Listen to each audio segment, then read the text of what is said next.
گانوں میں، فلموں میں، ڈراموں میں کچھ ایسے جملے بولے جاتے ہیں، کچھ ایسے فکرے جو ہے وہ یوز کیے جاتے ہیں کہ جو مطلب کفر کی حد تک پہنچ جاتے ہیں یا کفر ہوتے ہیں۔ اب ایسے وقت پر اگر علماء لوگوں کو بتاتے ہیں کہ یہ جملہ کفر ہے، یہ غلط ہے، تو ایسے میں کچھ لبرل حضرات جو ہے نا وہ اچانک یہ کہنا شروع کر دیتے ہیں کہ اسلام کو کیا ہے یا علماء کو کیا ہے کہ یہ چھوٹی چھوٹی باتوں سے ان کو اسلام جو ہے وہ خطرے میں پڑتا ہوا نظر آتا ہے۔ تو یہ جو چیز ہے اور یہ جو اعتراض ہے، اس کے بارے میں آپ کیا فرماتے ہیں؟ یہ بھی ایک معروف جملہ ہے کہ بہت ساری چیزوں کے اوپر اگر یہ کہا جائے کہ بھئی ایسی بات نہ کرو، یہ جو ہے وہ اسلام کی بنیادوں کے خلاف ہے اور اس کے بعد بندہ مسلمان نہیں رہتا، تو فوراً آگے سے بات شروع ہو جاتی ہے، لو جی یہ چھوٹی چھوٹی باتوں سے ایک تو اسلام خطرے میں پڑ جاتا ہے۔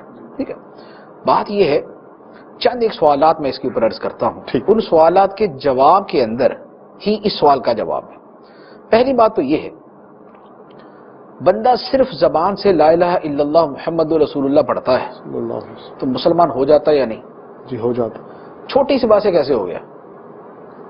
سوال ہے یہ۔ چھوٹی سی بات سے اسلام خطرے میں تو نہیں پڑتا، جی ہاں اسلام کے اندر بندہ آ جاتا ہے۔ سبحان اللہ، بہت خوب۔ تو بھائی اگر چھوٹی سی بات کہنے سے، یعنی ظاہری جملے کے اعتبار سے چھوٹی سی بات کہنے سے ایک بندہ کفر سے اسلام میں آ سکتا ہے تو اسلام سے کفر میں جا بھی سکتا ہے۔ بہت خوب مثال ٹھیک دی ہے، آپ۔ ایک بات۔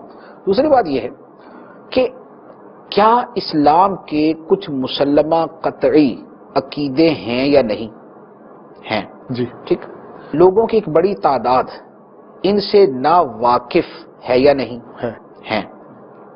اپنی لا علمی اور ناواقفی میں وہ ان اسلامی عقیدوں کے برخلاف جملے بول دیتے ہیں یا نہیں؟ جی بالکل، سننے میں آیا ہے، بول دیتے ہیں۔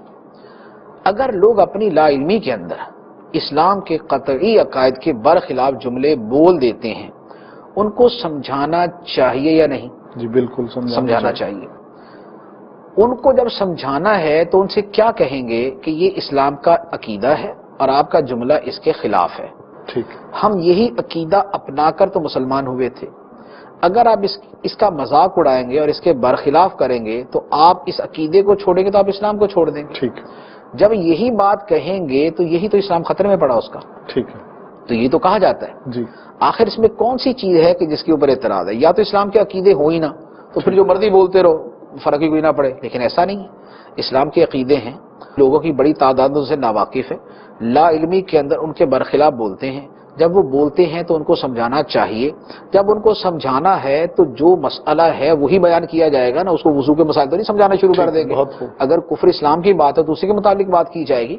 اب یہ بات کہ نہیں جناب، لوگ بولتے ہیں کہ ہم تو اس طرح کی بات مذاق میں کر رہے تھے اور گپ شپ کے طور پہ کر رہے تھے، اور یہ تو ایک گانا تھا یا تو ایک فلم کا ڈائلاگ تھا یا یہ تو کامیڈی کی بات تھی، یہ تو ایک مزاحیہ جملہ تھا، اس میں جو ہے وہ ہمارا دل کا عقیدہ تھوڑی بدلا تھا۔ ٹھیک، آگے سے لوگ بعضوں کا اس طرح بول کی دیتے تعویل اور جی کہ یار ہمارا کو دل تھوڑی تھا کہ ہم اسلام چھوڑ کے کفر کی طرف جا رہے ہیں، یہ تو ایک مزاحیہ بات تھی، اس اعتبار سے جملہ بول دیا۔ عرض یہ ہے کہ اسلام اور اسلام کے عقائد جو ہے یہ مذاق کی باتیں نہیں۔ اللہ اللہ، بہت خوب، جی اللہ رسول کے بارے میں جو ہمارے عقیدے ہیں یہ مذاق کی باتیں نہیں بے ہیں، شک بے شک، یہ گپ شپ کے موضوع نہیں ہیں، جی یہ ڈرامے اور فلموں کے موضوع نہیں ہیں، یہ کامیڈی کے جملے نہیں ہیں۔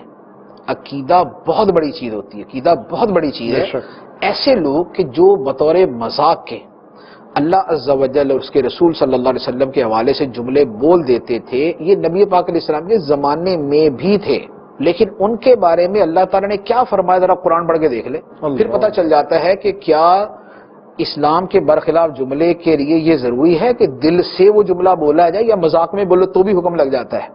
قرآن پاک کی آیت مبارکہ ہے، منافقوں کا طریقہ یہ تھا کہ نبی پاک علیہ السلام سے جب ہٹ کے بیٹھے ہوتے تو صحابہ کرام کا مذاق اڑاتے، نبی پاک علیہ السلام کا مذاق اڑاتے، اس طرح کی باتیں کرتے۔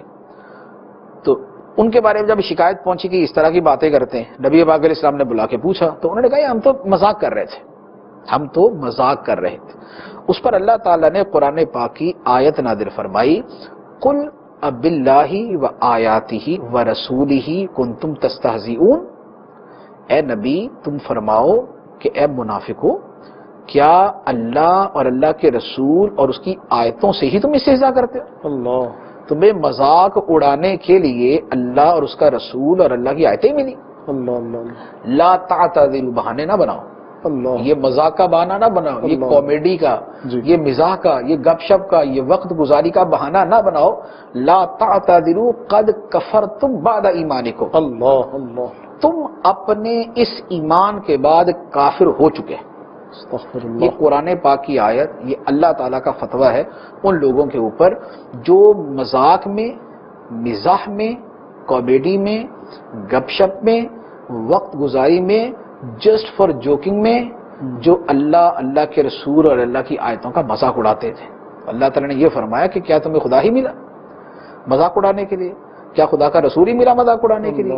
کیا اللہ کی آیتیں، کیا قرآن کی باتیں تمہیں ملی مذاق اڑانے کے لیے کہ تم جنت کا مذاق اڑاؤ، جہنم کا مذاق اڑاؤ؟ جیسے آج کا ٹرینڈ ہے، جی جنت کا مذاق اڑاتے ہیں اور جنت کی حوروں کا مذاق جی، اڑاتے اسٹیج ہیں، شو میں، اسٹیج ڈراموں شو میں، کے اندر، فلموں ڈراموں میں، کے جی، اندر، ایسے. ٹھیک ہے.